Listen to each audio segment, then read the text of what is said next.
að nú sannkallaður risaslagur framundan. Þetta glíman sem við höfum beðið eftir með óþreyju. Jóhannes Sveinbjörnsson, HSK í bláum búning gegn Ólafi Hauki Ólafssyni, KR-ingi sem hefur verið ósigrandi nánast, má maður segja, glímu undanfarin ár.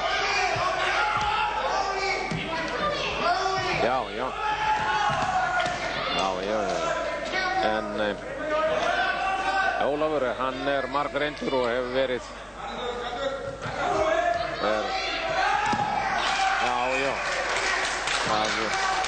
við sjáum þetta aftur, þetta vinstrifóta klóbra, hann mjög skæður á því. En sko, Jóhannes þurfti að leggja Ólaf til að eiga möguleika á glímukóngstitlinum núna. En þetta var hreint klóbrað, vinstrifóta klóbrað, svo að hann náði ekki að verjast. Sko, ef að hann má segja að Arngeir vann glímuna fyrir Ólaf, vegna þess að